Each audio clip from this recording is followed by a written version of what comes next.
ఇక deputy CM గారు అబద్ధం అంటే అసెంబ్లీని ఎట్లా వాడుకున్నారంటానికి నేను చెప్పాలి నా ఉద్దేశం.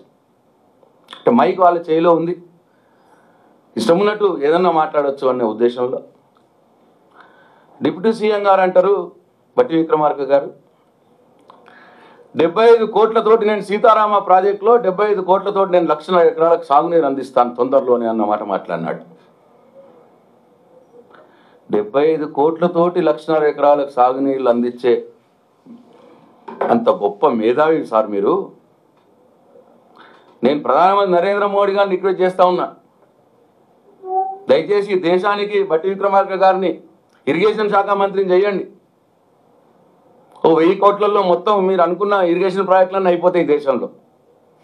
75 కోట్లతోటే నువ్వు 1,00,000 ఎకరాలంటే 1000 కోట్లు పడితే ఎన్ని లక్షల ఎకరాలకు నీళ్ళు ఇవ్వచ్చు?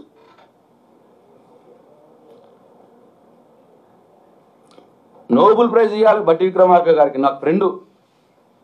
బట్ ఏం చేయము, ముఖ్యమంత్రి గారి సహవాసంతో డిప్యూటీ ముఖ్యమంత్రి గారికి కూడా ఉప ముఖ్యమంత్రి గారికి కూడా అబద్ధాలు అలవాటైపోతా ఉన్నాయి. 75 కోట్లతోటే 1,00,000 ఎకరాలకు సాగునీరు ఇచ్చేంత గొప్ప అబద్ధాన్ని ఆడిన, అసెంబ్లీ సాక్షిగా గొప్ప అబద్ధాన్ని ఆడినటువంటి బట్టి విక్రమ గారికి నోబెల్ ప్రైజ్ ఇవ్వాలని చెప్పి నేను రికమెండ్ చేస్తా ఉన్నాను. అట్లనే నరేంద్ర మోడీ గారికి కూడా నేను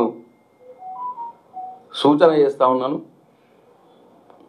మా ఉప ముఖ్యమంత్రి గారిని మీరు కేంద్రంలో ఇరిగేషన్ శాఖ మంత్రిగా తీసుకుంటే ఈ భారతదేశంలో 1000-2000 కోట్లతోటే మొత్తం మీరు అనుకునే ఈ నదుల అనుసంధానం 1 కోటి ఎకరాలకు సాగునీరు ఇచ్చేయచ్చు బట్టి గారిని తీసుకుంటే.